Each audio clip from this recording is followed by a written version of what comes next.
What up is Marcus with Dynasty Fun Dads. If you're new to the channel, sometimes I'm in my car, sometimes I'm in my man cave. Just depends on where I'm at when I want to shoot a video. And today, we're in the car. If you're new to the channel, please subscribe. When we hit 2K, we're going to be giving away a DeAndre Swift jersey. Our halfway point champion decided to choose the Deebo Samuel signed jersey, and so that will be sent out to them very shortly here. We're talking about Dalvin Cook. Let's start off with it's unfortunate what happened. Somebody here is going to be guilty, whether it's Dalvin Cook or I can't remember, Sergeant, whatever the female's name is. One of these two is the victim here, and so we have to. We really don't know if he's guilty. We really don't know if he's innocent. We don't know what in the world is going on. What I will say is, worst case scenario, let's go through if he is guilty. He could be suspended for 4 games, 8 games a year. The NFL does have a little bit more tolerance on this policy, it seems, but you have to understand that Dalvin Cook he's 26 years old. We're talking about a running back that if you can sell 85-90% of the value at this point, I think I would do that. Especially if you can find somebody that's younger.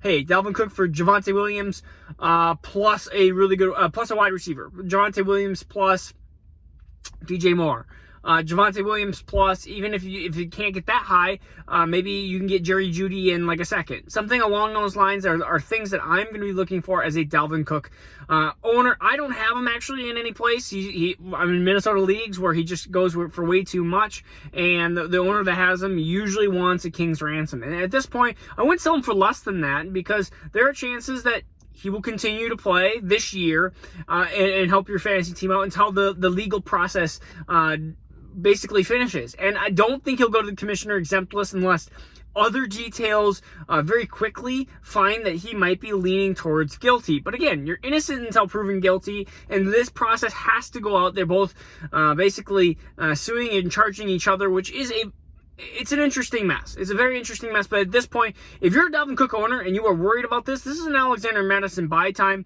Dalvin Cook signed an extension, so he's there as a Viking still next year and stuff. So Alexander Madison would be the buy here, just as like a, hey, I need an insurance. And what would I buy Alexander Madison for? A high second. Do you think you can get him for that? Maybe. I mean, it might take a week or two of Dalvin Cook actually playing, which I do think he will play this week. I think he will, unless the Vikings get wind that this is actually something he's leaning towards guilty of. Again, it's a mess. We saw this with Tyreek Hill, though.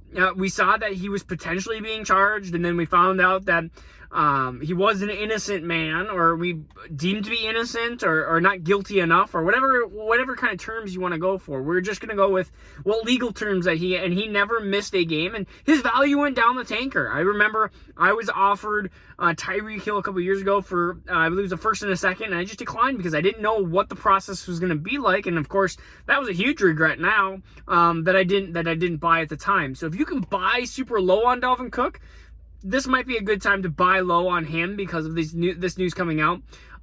It's not the Henry Ruggs news where we're talking about Henry Ruggs' career being over. We talked about Henry Ruggs, his career is unofficially over. Dalvin Cook, if he gets charged with this, you're probably looking at a guy that maximum takes a year off of the NFL. Maximum. Worst case scenario. But I would say the chances of my guess, pure hypothetical guess, your guess is as good as mine. My guess is he will either not miss time or he will miss 4 to 6 games if he is found some sort of guilty or settlement or whatever it might be. That is my prediction. 0 to 6 games. So you're looking at a guy that hurts as a running back value. If you look, he's probably got 2-3 years left on him. So you're looking at potentially a 1/6 of his career, maybe a 1/5 of his career. So that's a lot. That's almost up to a 20% reduction in basically career level of playing time. And so that's where you kind of have to devalue them. At worst, is at about 80% of his career, 80% of the value that he had yesterday midday. So that's what I think about Dalvin Cook. Honestly, send me your Dalvin Cook either offers or what you have seen him sold for. I think that's going to help. I think that's going to help others too. So please send that below in a comment. Right now, he's not moved in any of the leagues that I am a part of, but I could see that happen in the next 24, 48 hours, as we might get a little taste of a little more information. Because at first it was like, oh my goodness, Dalvin Cook is a victim. Then it was like, oh my goodness, Dalvin Cook's not a victim. And then they're battling back and forth, lawyer stuff. It's just, we don't know. We don't know. And so we have to kind of go best case scenario and worst case scenario. And there's got to be an in-between of where that value is. And I think it's about 85, 90% of what he had value of yesterday. I would lean, 85%, whatever you want to dictate that being. If you can get out of it now, if you're a contender, just because you're worried about that legal process, but these legal processes take so long. The only thing I would be worried about is if somehow they settled really quickly and then he started missing games because he settled guiltiness. And it doesn't look like that's the case if they're both kind of going after each other. And he came out with a public statement today saying that he is innocent. So it will be interesting. This will be something to note. Anything else that I can think of right off the bat? Oh, this is it. By the way, this is PSA, not public service announcement. This is the reason, and we're going to go through like a 2-3 minute rant here of why, if you are a rebuilding team or a team that is tanking, you need to start selling your good players. Now, that doesn't mean just throw them away, but we have a team, 2-7, has Dalvin Cook, and now has lost a ton of value. I had a team previously. I have a team right now, 2-7, that has Cordell Patterson. There's not my team, a team. And they're not selling him. They are like holding on to him for some reason. I'm like, he's a 30-year-old running back / wide receiver. They could get hurt tomorrow and lose 10, 20, 50, 75% of their dynasty value. You need to start thinking about selling them. Hey, there's a team that has Dalvin Cook, Saquon, and Tyreek Hill, and they're a really bad team besides that, and they're just not going to compete this year. That's where I'm saying I'll keep Saquon. Maybe his value's lower.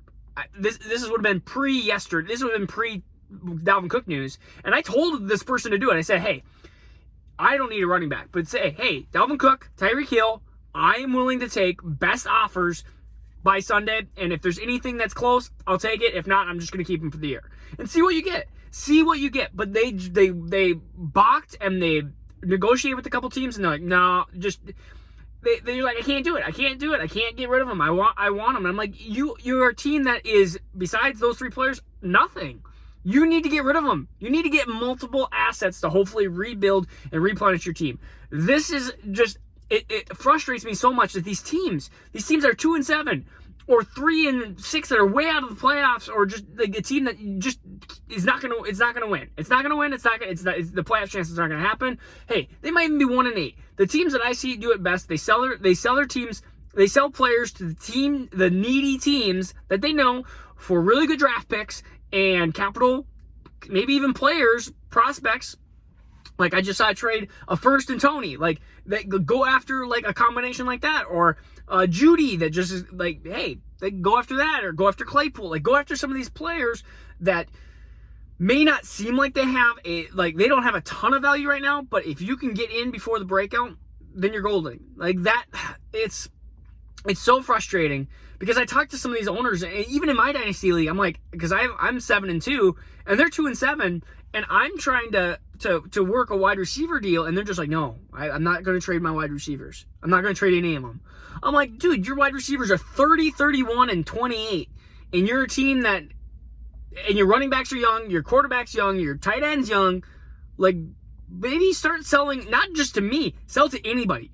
Like, if you have a better deal, go sell it to them. Like, go sell Mike Evans. Go sell Adam Thielen. Go sell Cordell Patterson. Like, sell. This is a perfect time to do it. Oh, man, that's a little bit of a rant, but it's just like, I see these teams, and until it happens to you at least a couple times where you go, crap, I just lost a bunch of value because I held out. The teams are going to continue to do this mistake after mistake after mistake. And then next year, they're going to have Adam Thielen, they're going to have Cordell Patterson, and they're going to be a year older and a year less valuable. And who wants a wide receiver try to get a first for Adam Thielen next August? It's not going to happen. Or next April around draft time. It's not going to happen. Could it happen now? Could you actually get a first now? It's funny because Mike Evans actually had not as much value in August. Like, teams were balking on it, late first, not going to happen. And now, literally, the owner that has Mike Evans is like, well, I'm debating between a 2 first offer or a first and a really good player offer. And I didn't get any of that before. And I was like, yeah, this is a perfect time to sell. Like, you're a team that's just not, you're not going to do it this year, so sell. Like, you tried, you went after it, you did a little try hard, but you realized, my team's just a little too young. Mike Evans is my best old kind of veteran asset, 28 years old. Like, let's sell him. So do it, okay? If you're not going to be competing, if you're not even close to the playoffs, start selling. You need to lose. That's another thing, is you need to lose. Start your best roster, but you need to lose. You can't win. I've seen these teams accidentally beat another team because they've had too many good players on their roster accidentally. And then all of a sudden they go from 1-7 to 2-7, and it's like, well, crap. Now you went from first pick to third pick. And is that a difference? That's a huge difference. In Superflex, in redraft, you're talking Najee or Travis Etienne, or Najee and Javonte. And that's a big difference. Not a big difference. That's somewhat of a difference. But in Superflex, you're talking Burrow and Tua, or Burrow and, well, Herbert kind of helped out, but you're talking Lawrence and Lance, or Lawrence and Wilson, or Lawrence and Fields, and there's still a gap between those players, or Lawrence and Najee. You get my point, all right? Whew. All right, I think my rant's over. All right, this is Marcus Dynasty Fun. Make sure you hit the subscribe button. Peace out. We'll see you tomorrow. Now turn